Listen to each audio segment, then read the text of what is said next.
All right. Hello, everybody. My name is Aaron. My name is Mike. I'm Jeff. Welcome to the AMP Golf Podcast. How are the two of you doing this week? Doing pretty well. Beautiful. Yeah, it's a beautiful day. Yeah. It is a beautiful day. The weather's been really spectacular right now. Yeah, it hasn't been scorching hot or anything. We could use a little bit of rain, but it hasn't been very hot. Yeah, I've really enjoyed the temperatures. This is perfect for me. Mm-hmm. Yeah, I love it too. It's cool enough in the mornings where you get that. I actually saw my breath this morning for the first time in a while. So, and it warmed up nicely right after. So I like that a lot.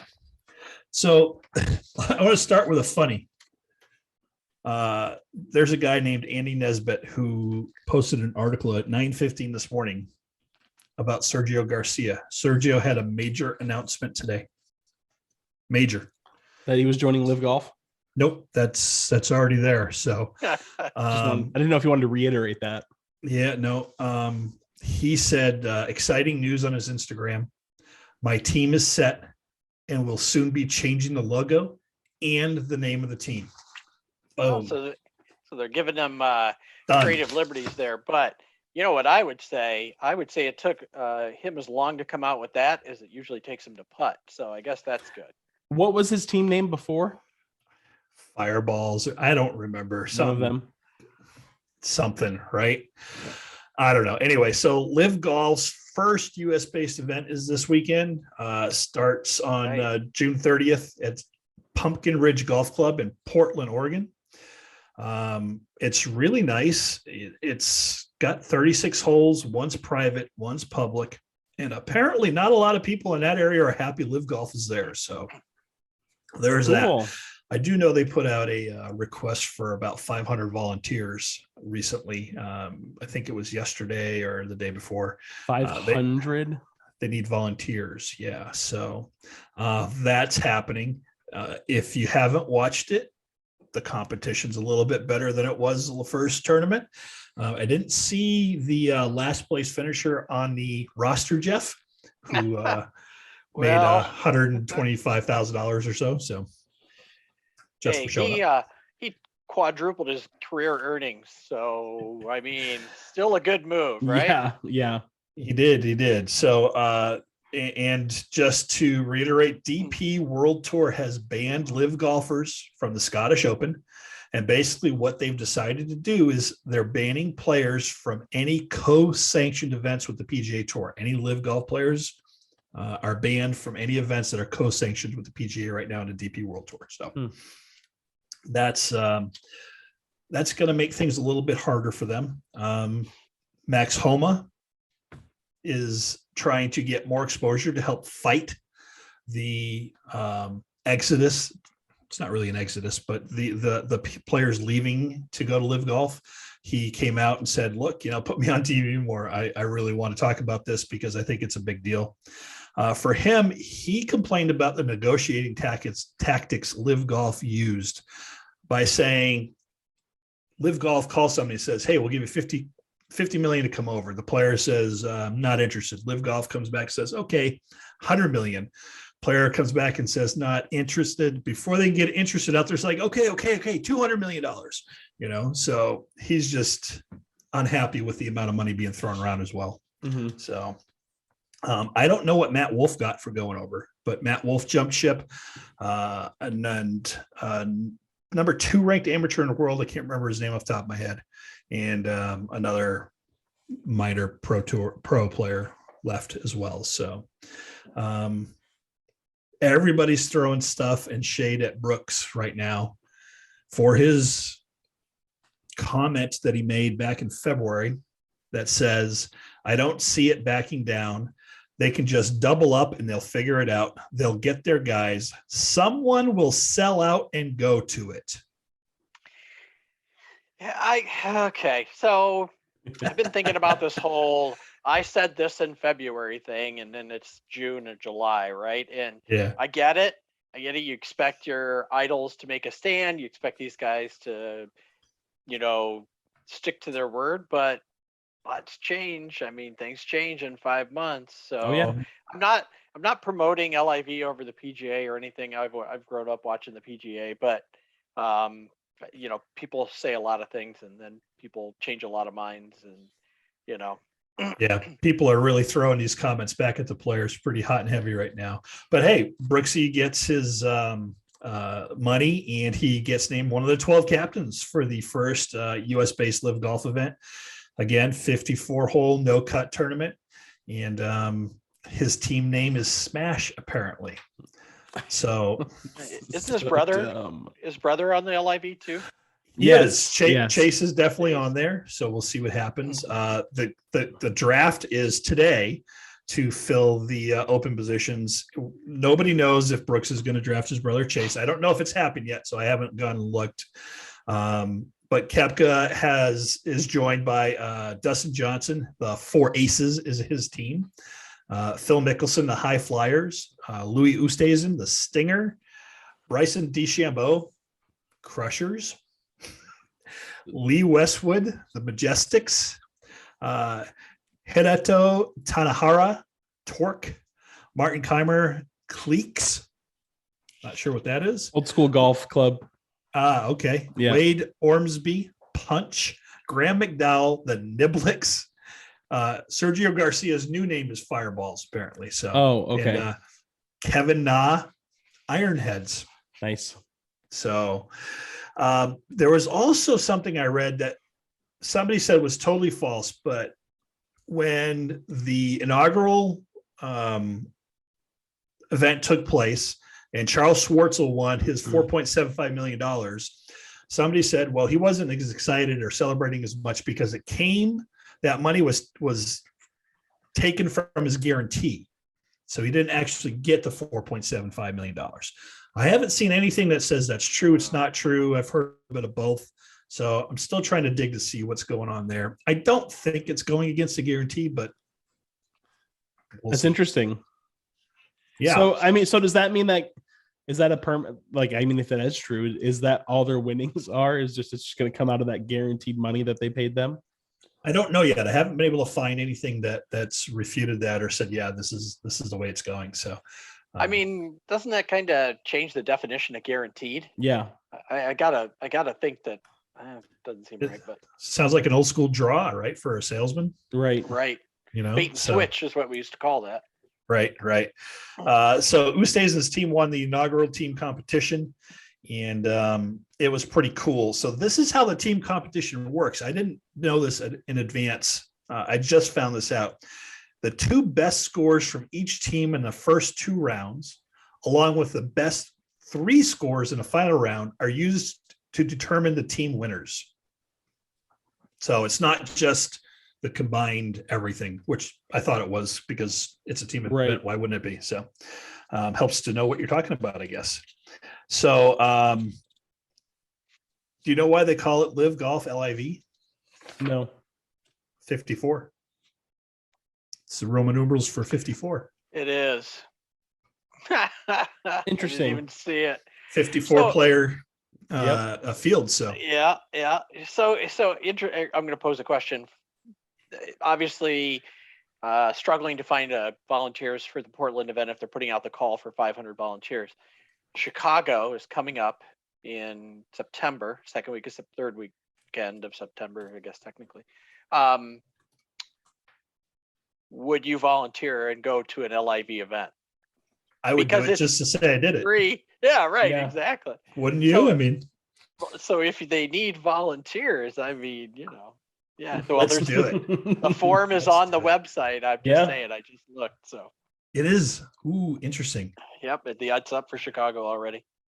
I'd do it, and we could podcast from there. So we could. Opportunities abound, right? They're trying to get traction. Are we traders if we podcast from the LIV event?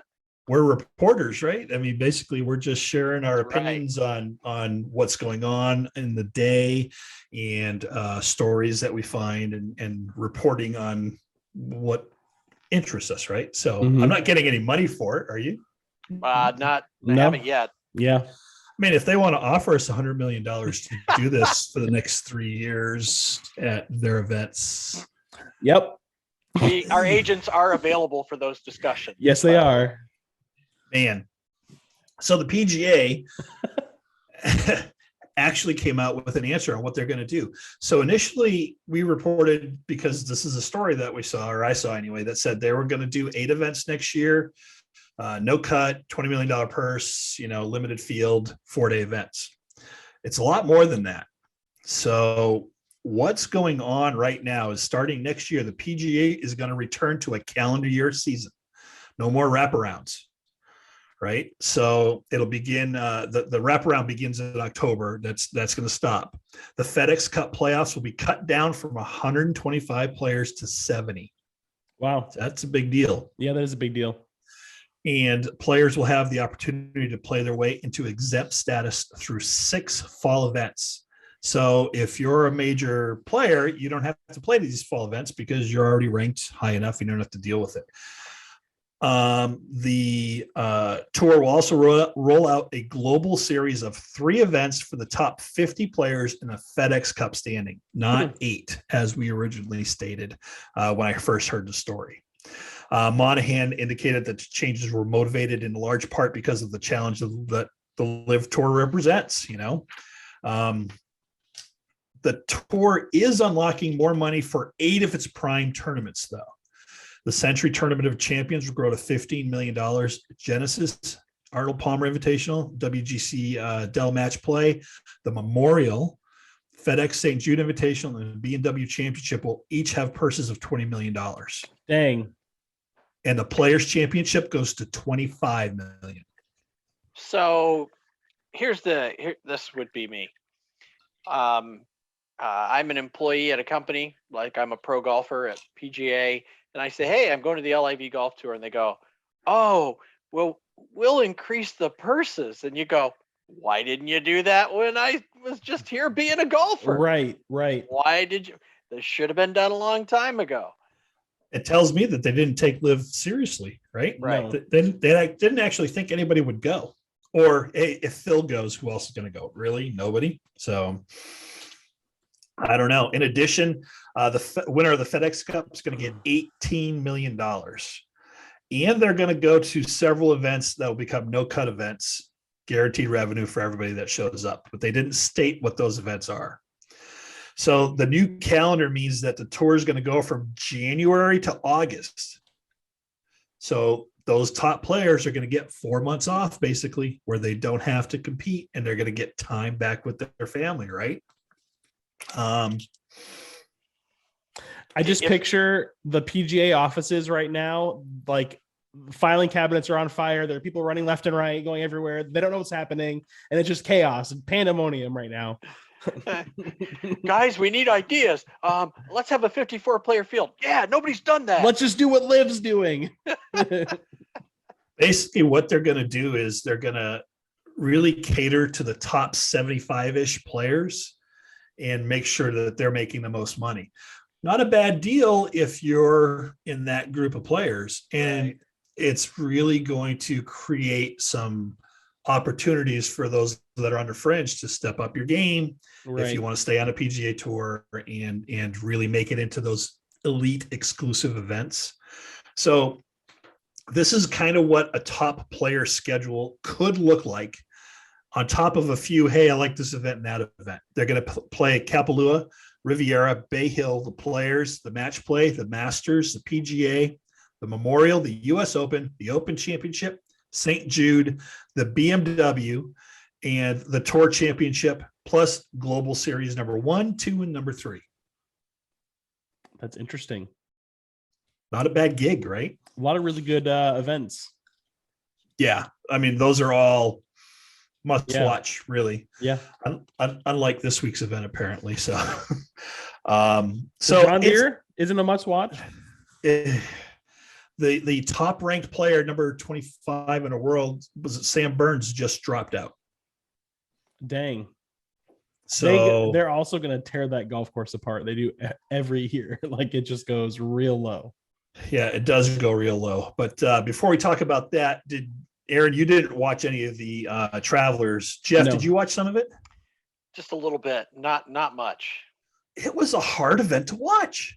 I put some of it on Saturday and some of it on Sunday. And, it's like shot tracers weren't a thing. and the graininess of the picture looked like old school TV. It was kind of embarrassing. If I was in charge of putting that event on for the PGA and I produced that product and put it out there, I wouldn't be happy with myself right now.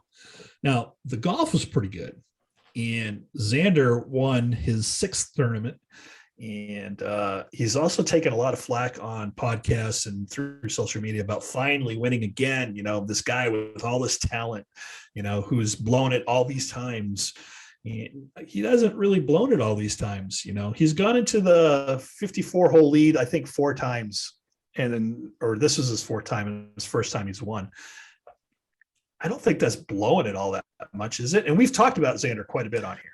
I think a lot of it is when you see him getting close, a lot of times he's coming back and he's getting himself back into contention by he's having like these really good rounds.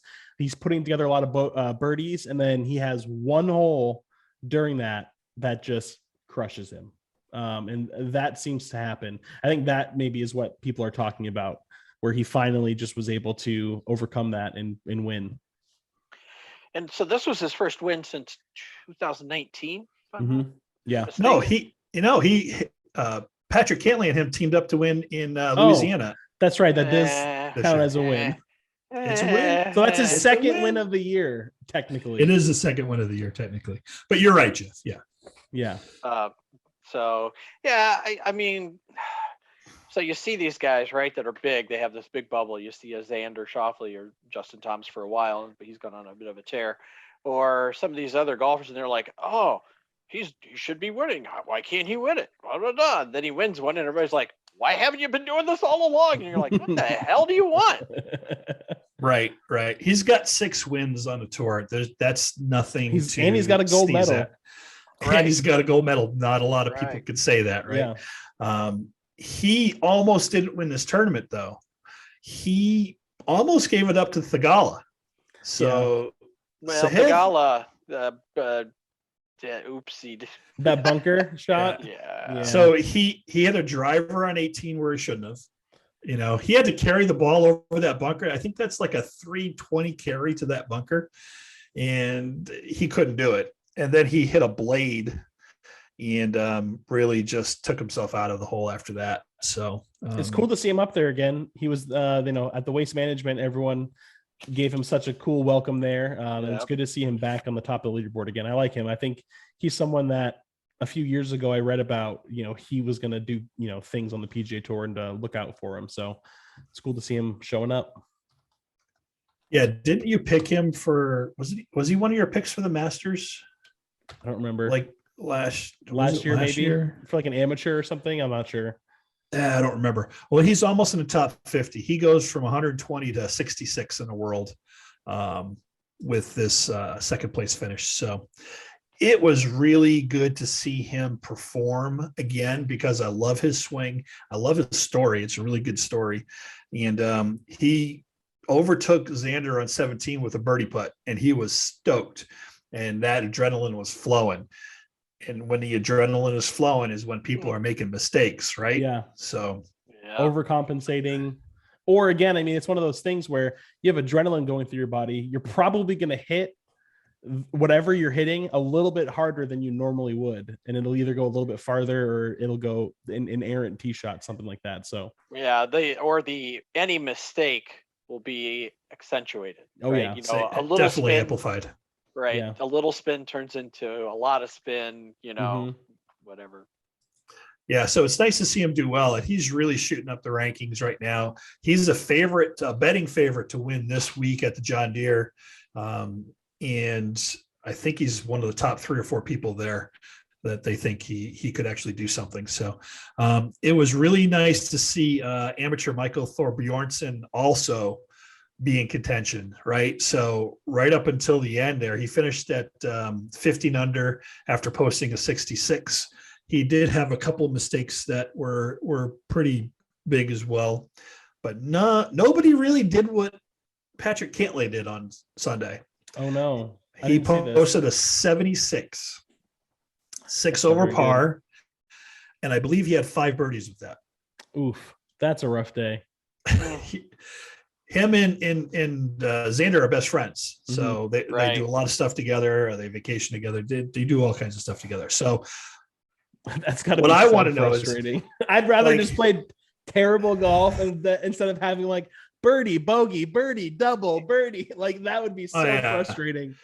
Well, on one hole, Xander left was out of bounds. There's a cart path and then a fence and out of bounds. Xander almost went out of bounds right there, and Cantlay went a little bit further left and was actually out of bounds on the same hole. So, but it's got to be hard, right? Because when we play together, I'm always rooting for you guys. I want you to do well. How do you think it was for Xander going, God dang it, come on, Patrick? Was he doing that, or was he just totally blind and focused on his own game and not even worried about what Patrick was doing? I bet he has no care in the world as to what Patrick's doing on the golf course. That would be my guess as well. I think when you're friends like that, like obviously we're rooting for each other. We're also not, on the PGA Tour. I think those guys have learned to separate that, right? Yeah. Hey, I want him to do well. I am focused on my game. I am going to win this. I think you have to be a little schizophrenic when you're at that level. Mm-hmm. Probably. I was a little surprised to see Rory fade. I was surprised, but not surprised, right? Rory's been playing a lot more than he has lately. As a matter of fact, he said he's not playing again to the Open Championship. So he's got to take a break and try to recharge. But he started with an opening round 62. Nice. That's not bad. and then just couldn't, right, put it all together. He did go 60, finish with a 67 on Sunday. And it was his fourth straight tournament, which I don't recall seeing Rory play 4 in a row in a while. So, not since his younger days. Yeah. So up next is the John Deere Classic at TPC Deere Run in Illinois, which is right on the border, I believe, of Illinois, Iowa. I want to go play this course someday. Yeah, it would be really nice. We have family members that work at John Deere. Maybe they could pull some strings. Do they get? I would imagine they probably don't get any discount or anything like that. No, I don't believe so. But I'll ask, because it's not hurt, right? John Deere's course. It's still it's a TPC course, so right? As part of the Tournament Players Championships series. So there are 3 open championship spots on the line for people that have not yet made it in. So this is a big deal for those that want to play in the Open. You got to play well here if you're not in it. So Lucas Glover will be back to defend his title. And we'll see what happens. It's Steve Stricker was the last one, I think, to defend his title. And that was a long time ago. Mm-hmm. So is Zach Johnson playing this weekend? I would like to think that he is. I did not see the player field. He's won this a few times, I think. Yeah, Zach loves this course and he plays really well for being an Iowa boy. I think he sits on he's on their board of directors. Yeah, on their board of directors. He really likes this golf course. Yeah, well, it's almost 7,300 yards. It's a par 71. It was a D.A. Weibring design, which I didn't know. That's not somebody you hear typically when you're talking about golf course design. So Paul Goidos has the course record with a 59 in 2010, and Steve Stricker shot a 60 back then as well. So it's going to be interesting to see what happens. Probably not going to watch a lot of it because there's a lot going on with it being 4th of July weekend, and want to play golf in the morning when I can. And we have a big event somewhere on Sunday. It's going to be a good time. Big shindig. Oh, yeah. Somebody might have spent, retail price is probably around $5,000 of fireworks, but Perfect. That was retail. Yeah, we got a big pile. So I'm getting all ready. I got to plan out my show. I got to do my fusing work on Sunday. I think I'll do that Sunday. So, yep, it's right around the corner. It's coming. I know. I'm excited. Yeah, we're probably going to have to provide some medication for the dog. She doesn't like fireworks. Poppy doesn't either. Yeah, we made that step already. I've already been to the vet. Got the prescriptions. They're not expensive. Call your local vet if you need them. Yeah. So Jeff and I were talking about Lexi Thompson last week. Mike, I find your lack of faith disturbing, to quote Darth Vader. So I think she's still got it. She gets in her own head. But we have the same conversation about all of the PGA players and some of the LPGA players. They do the same thing. I watched her drop an eagle from 67 yards. That was fun to see her do. She's just got to get out of her own way. She's still got the swing. She crushes the ball off the tee when she wants to. Oh, so, she's a big hitter. When you're talking about LPGA, she's a big hitter. But coming off the last hole at Congressional where the event was played, Thompson and Hai Chin Joe were informed by the LPGA officials that they've been fined for slow play. I don't know why. It was only a 5-hour, 45-minute final round for them. Oh my God. That sounds awful. But it's not. It's a major championship, right? So should they be allowed or forgiven or given some grace for that? Justin Thomas thought so because he tweeted out, "Are you kidding me? You're going to fine them for slow play when they're fighting for a major championship?" Then he was informed of how long the round was. He went, "Oh, okay." Well, and the other question is, had the rules officials been talking to them all day? Right. I don't know that part of it, but you'd have to think that they'd been warned a few times, right? It's not just saying. What is the PGA official, like how fast should you finish your round, or what's the average? Because is it 3 minutes now to search for a ball or 5 minutes? Something along those lines until you have to play. That's a great question. I don't know the answer to. I don't think it's 5 minutes. And then what are the actual? I'm now curious about what the actual rules are for pace of play with the PGA. All right, now we're going to have to do some research and talk about this next week. So, pace of play, unless you can find it while we're talking. I might be able to. So the new rule, it's a rule change. 3 minutes to search for a lost golf ball before it's deemed lost. Because it was 5, and that was the old one. So I know that's a recent rule change. And then I thought I thought pace of play was a little bit different on pace of play. So this isn't anything but this is the PGA's playing ability test. It says when play is in groups of 4, groups will be required to play at a 4-hour and 21-minute pace for the 18-hole round. Yeah, 14 and a half minutes a hole. Yes. Yep. And then it just goes down incrementally from there. 14 and a half minutes per hole. Yep. But again, this is just for the playing ability test. So I'm sure this is in order to become like a PGA professional or something along those lines. I'm not sure how it's enforced at like the professional level. Interesting. We don't play that slow. We've played behind people that play that slow. Yes. Right. And that is just awful. Might be a little frustrating. It's especially the worst when they're in golf carts. Oh, it's honestly just the worst part. It's the worst thing about golf. It's all about the head game, right? That will ruin my headspace for the whole round. I think. Yeah, and it's tough to see that. It's tough to run into that thing that drives you nuts and keep your head in the right space, right? Like we've all got pet peeves and things that drive us crazy on the golf course.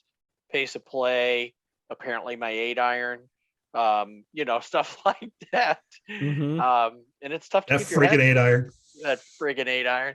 And it's just tough to get your head back where it needs to be when you keep running into that. You think that's part of Lexi's problem? Like when she 3-putted 17, do you think it's so far in her head now she needs to actually do some work psychologically with a professional to get out of that headspace? Yeah, but I don't think the 3-putt was that. If her iron play disintegrated, I would say absolutely, right? Because that's been the one of her hallmarks, that I have to make the ball do things, so I'm going to steer the club around, and that doesn't work for many people. So 3-putt though, but that being said, never hurts to have a good sports psychologist and caddy on your bag. Yeah, true. I think she went back to her old caddy, as a matter of fact. I remember hearing something about that. So it'll be interesting to see what happens with her. I mean, she's got talent, and she's not that old. What is she, 27? 26, 27. She's got the height for it. She's, LPGA, those ladies, when they swing that golf club, I swear it's like that's a 540-degree swing arc. How did you do that? The human body doesn't torque like that. So it's fun to watch him swing. It is. But I want to give In-Ji Chun some credit. She really had a pretty decent lead, which she lost. She had a bogey-filled front nine, and she came back and won the Women's PGA Championship. She shot a 3/75 for the second straight day at Congressional, which is definitely a course that's on a bucket list. I would love to play that course someday. And she was able to win it by a stroke over Thompson and Minji Lee. So it was pretty cool to see her do that. It was hard watching Lexi fall apart again. The round was so long that they had to cut it and move it to a different channel so that they get back to regular programming on it. So this is something they've done several times now with the LPGA. The tournament's going on. It's a big tournament. Things are happening. And they're like, nope, done. Go watch it over here. And if you don't have access to that channel, you're out of it, right? So it's kind of cheesy. I don't like that they do that. So the final score. So Lexi. So a stroke back. Okay. So what did she have like an 8-stroke lead and fell apart, or I mean, what are we talking here? I think it was 6, and she started bogeys 9, 10, and then the putter was just failing her. Was it last year? She shot 2 better than Lee for her In-Ji for her final round, right? She shot a 73. In-Ji shot a 75. She gained strokes, right? She tied Minji for second with a 4 under, only lost by a stroke. I just don't think you like Lexi. Second place in a major. I'm happy with that. 16 top 10s in a major is what she's got. Okay, not bad payday though for her. No, I mean, $718,000 is what she won, which is a sizable purse for the women. I know, and if she was in the PGA Tour and had those kind of numbers, they'd be huge. She'd be rich, right? She'd be a superstar, wouldn't she? She'd be Xander Schauffele. She'd be rich. She'd be Xander Schauffele. In-Ji Chun won $1.3 million, so almost 1.4 million. So the purse is nice to see that sizable purse. Tied for 50th got $30,000, and 71st got $18,023. Yeah. So it's not bad. It's not a bad weekend to work for them. Up next for the ladies is the Dow Great Lakes Bay Invitational, which is in Midland, Michigan. I think we've all been through there or by there at some point in our life. It's not that far from here, really, but they get a couple-week break. They don't go tee it up again until July 13th. So do they play it used to be the Jamie Farr? Is it called that anymore? Jamie Farr Classic is not in existence anymore. It's something else. And they moved it to a different course too, didn't they? I believe they did. So there is a new series coming up. It's called the Icon Series, which is a tournament that starts this week with a limited field. It's a new format with a bunch of recognizable names, and it's going to take place June 30th and July 1st at Liberty National Golf Club outside of New York City. The captains are Fred Couples and Ernie Els. Cool. And on Fred's team is Michael Phelps, Michael Strahan, Ben Roethlisberger, J.R. Smith, Andrew Whitworth, Robbie Gould, John Smoltz. John Smoltz is a hell of a golfer. He was a pitcher back in the day. Marshall Falk, Yvonne Rodriguez, Reggie Bush, Golden Tate, and Michael Vick. And Ernie Els has a bunch of people I don't know because they're all cricket, soccer, boxing, and rugby people. All right. But this is something that they're going to do. The two teams will compete against each other over the course of 6 sessions. There will be 3 10-hole match play sessions each day consisting of 4 balls and greensomes. You ever heard of greensomes before? I have not. I'm going to look it up. It's something similar to foursomes, apparently. And then the event will conclude with a head-to-head singles matches on day 2. So day 1's not going to be televised, but you can watch day 2 from Friday from 2 to 6:30 p.m. on NBC's Peacock.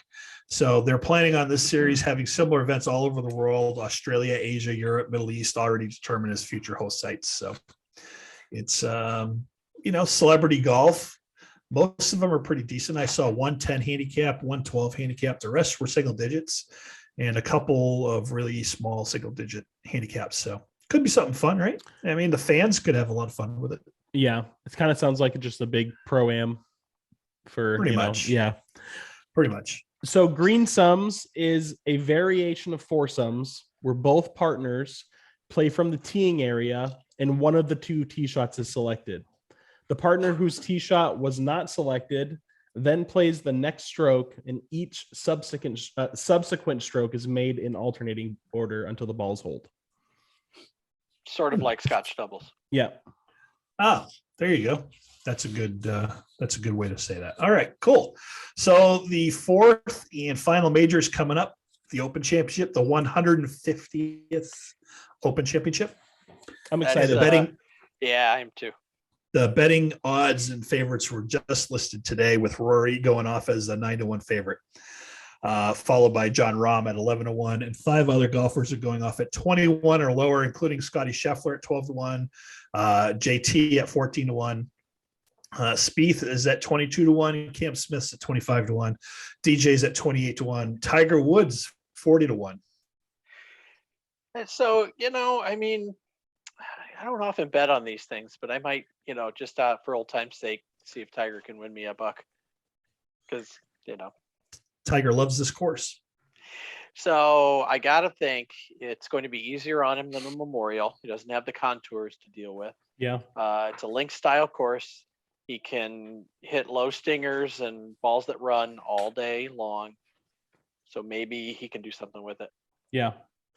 Yeah. Tiger Woods is really the one of the best in the world at the stinger, he pretty much made it super popular, Well, Yeah. I was on a tee box at the Memorial, or not on the tee box, but in the gallery. Tiger was teeing off and had an iron in his hand, and a gentleman next to me goes, "Why is Tiger hitting an iron?" And I go, "You haven't seen Tiger hit an iron." And he hit that stinger off at tee, and it sounded like a sheet tearing as that ball went by. I mean, that thing had to put a hole through you. Oh yeah. The guy turns to me and he goes, "Oh my God." And I go, "That's why he hits an iron." Tiger has, I was watching I don't remember where I saw the video. It might've been on YouTube.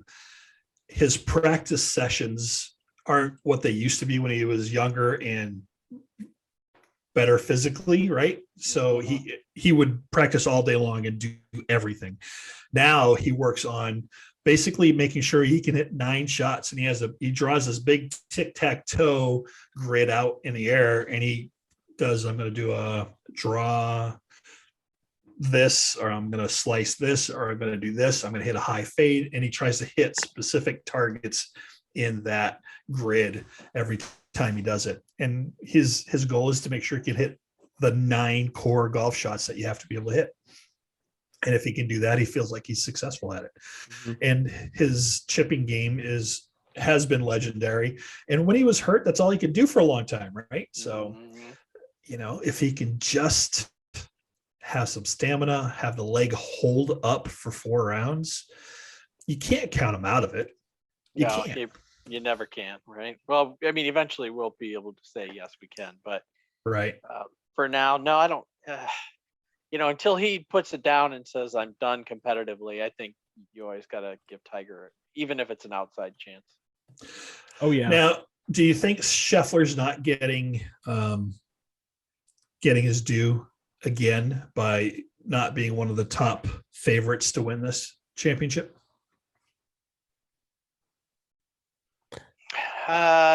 Does this course? I haven't done a comparison of his game to this course. So I don't know that this course plays to his game.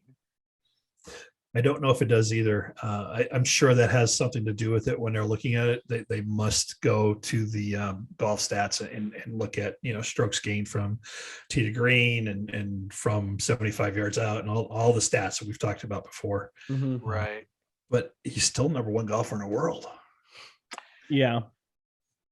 Yep. That's true. So John Rahm snuck back into the number 2 spot, by the way, this week with his and Rory fell down to number 3. Cantley fell down to number 7 with Cam Smith moving up to 6. Cam Smith had a decent week last week. So was Rahm top 5? No, I didn't even think Ron played. But he just okay. See the Notre Dame of golf or what? I'm Perennially not quite sure. overrated. The official world golf rankings we kind of touched on once. It's confusing, right? Yeah. So players earn and lose points every week, and right now points won this year, Schauffele has won 419.08 points out of 57 events played that they're actually tracking. Rahm has, and he's only lost 114.84. Rahm has lost 197.58 and won 146. Rory has had a spectacular year with 204 points won, which is one of the top ones. Zalatoris has had a strong year as well with over 200 points won. And then you have Justin Thomas and Cam Smith rounding out that points won total. So I don't know how the rankings, I don't remember how the rankings are figured out, but there's a formula for it. And it's one of the reasons why DJ held world number one for so long without doing anything, because he was so dominant for so long. I think Schauffele is going to go through the same thing, especially if he has some more top 10 finishes or maybe wins another event this year. Player of the year is locked up for him. He's already won the most money on PGA Tour in a single year in history by beating out Spieth's record. I think he is a little undervalued still because it's not like he's not playing well. You know what I mean? I think he should be a little bit higher up there. Yeah, he doesn't want any of the spotlight. He really doesn't. They talked to him about, Rory being, kind of the voice of the PGA. He's like, yep, you can have it. It's good. I don't need it. So I think he likes to stay out of the spotlight. He did say he thinks he's overpaid for hitting a little white ball. Well, I mean, when you hit it that well, let the people pay you. Yeah. If anybody listening out there has not watched Schauffele, next tournament he's in, watch him closely if he's on TV. Watch his footwork. Watch how he's so steep with his swing. He's basically hitting down on top of the ball, it looks like. Aaron, you pointed that out to me, and I picked up on that. Yeah, it was crazy. But his footwork, I'd fall over. It's almost it's not quite Happy Gilmore, but those feet are very mobile. Yes, they are.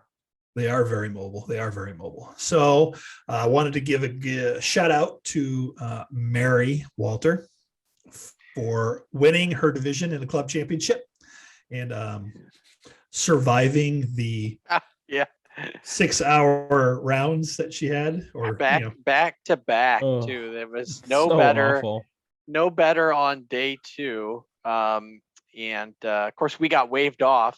Wanted to be there for it, wanted to be on our bag like I usually do. And there's somebody in that foursome that just can't handle people watching her golf. And I'm like, really?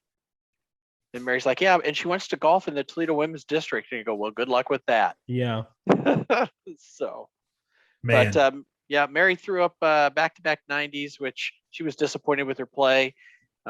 She felt like she should have been in the 80s both days. I agree with her. She told me about her round, but overall, in it to win it.